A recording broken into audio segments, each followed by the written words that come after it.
Right, so in the last lecture we discussed about the hypothalamus, about the function of hypothalamus. It maintains homeostasis, right, by regulating thirst and water balance. This is very obvious. I explained in detail all of them. Controlling adenohypophysis, right, which is also called as anterior pituitary, and neurohypophysis, which is also called as posterior pituitary gland, right. Release of hormone produced in the hypothalamus and regulating hunger, autonomic nervous system, temperature and sexual urges. Okay, so I explained them in very detail. उसके बाद क्या, input areas not protected by blood brain barrier. Fine. Organum vasculosum, lamina terminalis, senses changes in osmolarity area. Area postrema found in dorsal medulla respond to emetics. Fine. I explained these things in the last lecture of blood brain barrier, if you remember. Okay, please listen to that lecture. The first one is the lateral nucleus. If you remember, I discussed these with you. Okay, lateral nucleus. Fine.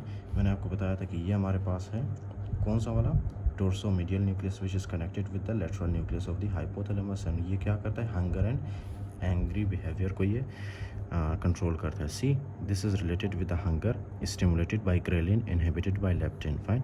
तो stimulated by कौन सा hormone, ghrelin, right. जब आप खाना खाते हो ना, आपके जीआईटी से कौन सा हार्मोन रिलीज होता है, ग्रेलिन. वो ग्रेलिन ब्लड के थ्रू आपके हाइपोथैलेमस, आपके लेटरल न्यूक्लियस को स्टिमुलेट करता है, जिसकी वजह से जब आप खाना नहीं खाते हो, राइट, ड्यूरिंग द ऑब्वियसली जब आप स्टार्विंग कर रहे होते हो, सो एट दैट वेरी मोमेंट कौन सा हार्मोन रिलीज होता है आपके जीआईटी से, ग्रेलिन, राइट. ग्रेलिन आपके लेटरल न्यूक्लियस ऑफ हाइपोथैलेमस को स्टिमुलेट करता है, जिसकी वजह से आपको भूख लगती है. Inhibited by leptin. Leptin is released by the fat cells. Okay, adipocytes. Adipocytes क्या रिलीज करते हैं, लेप्टिन. अच्छा, सो लेटरल इंजरी मेक्स यू लीन. इसका मतलब ये है ना कि जब आपका लेटरल न्यूक्लियस डैमेज हो तो आपको भूख नहीं लगती है, जिसकी वजह से आप खाना नहीं खाते हो और यू विल बिकम लीन, यानी आप वेट लूज़ करते हो. Fine. Okay. Destruction will lead to anorexia, failure to thrive in infants especially. अगर ये lateral nucleus destroy हो, so it will lead to anorexia. Anorexia मतलब खाना नहीं खाना. उसके बाद है ventromedial nucleus. Ventromedial nucleus will control your satiety. Okay, if it is stimulated, then you will have satiety and stimulated by leptin. Fine. तो आप जब ventromedial nucleus जब stimulate होता है तो आप खाना नहीं खाते हो, you will feel like you are full. Okay.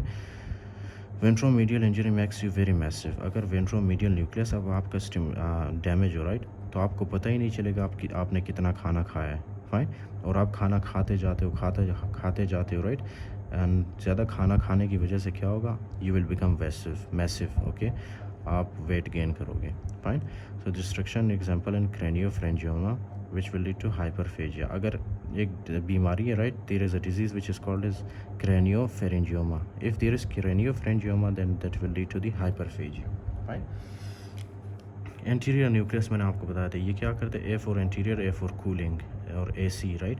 तो ये कूलिंग करता है, राइट. उसके अलावा ये पैरासिम्पैथेटिक नर्वस सिस्टम को कंट्रोल करता है हमारा.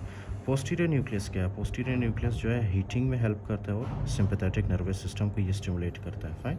I forgot about this. ये पोस्टीरियर न्यूक्लियस है आपका, राइट. पोस्टीरियर न्यूक्लियस ये क्या करता है, एक तो टेम्परेचर को इंक्रीज़ करता है, दूसरा है इसका काम सिंपैथेटिक नर्वस सिस्टम को ये स्टिमुलेट करता है, राइट. सिंपैथेटिक नर्वस सिस्टम को तो आपको पता ही होगा, right. During the exercise, fight and flight, right.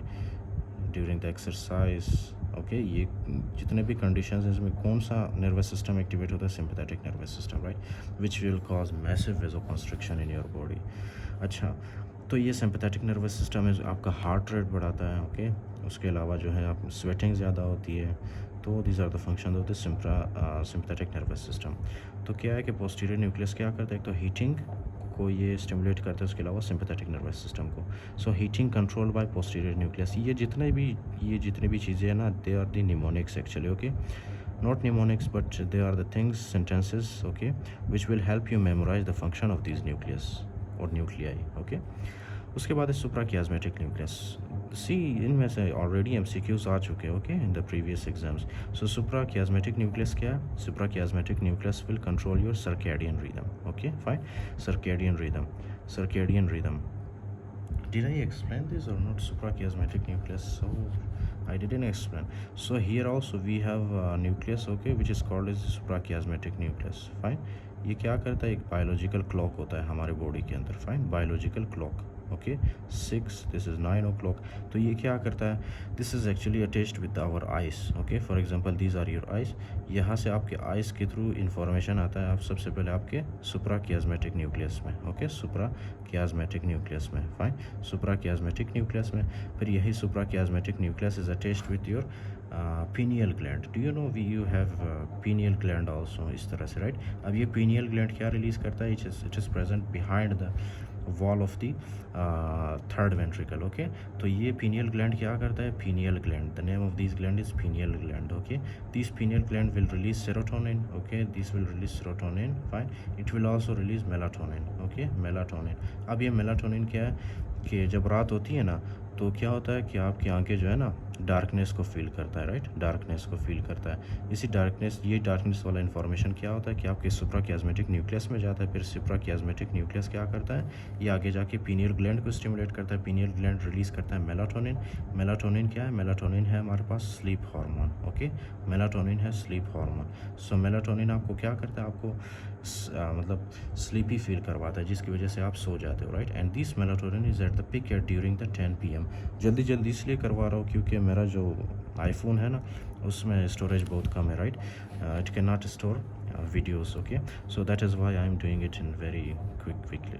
Okay, तो उसके बाद supraoptic and paraventricular nuclear. I explain this for you. Okay, this is the supraoptic nucleus and this is paraventricular nucleus. Okay, and what are their functions, synthesize ADH and oxytocin. ADH क्या करता है, ये water को return करता है हमारे blood के अंदर. ऑक्सीटोसिन क्या करता है, this will act on the breast tissue and the uterus. Okay, fine, breast tissue से ये मिल्क इजेक्शन में हेल्प करता है, यूट्रस की कॉन्ट्रैक्शन को बढ़ाता है. फाइन, उसके बाद है pre optic nucleus, thermo regulation sexual behaviour. I told you in the beginning. Okay, pre optic nucleus क्या करता है, सेक्सुअल बिहेवियर को ये कंट्रोल करता है. उसके अलावा थर्मो रेगुलेशन करता है. Okay, and releases gonadotrophin releasing hormone. I told you. Okay, this also releases gonadotrophin releasing hormone. Okay, so failure of gonadotrophin releasing hormone producing neurons to migrate from olfactory pit will lead to Kallman syndrome. I will explain this Kallman syndrome, okay, in the obs-gynae. Just don't worry, Kallman syndrome hota kya, I will explain this to you. So in the next lecture we'll discuss about the very special structure in the brain, okay, that is called as the thalamus.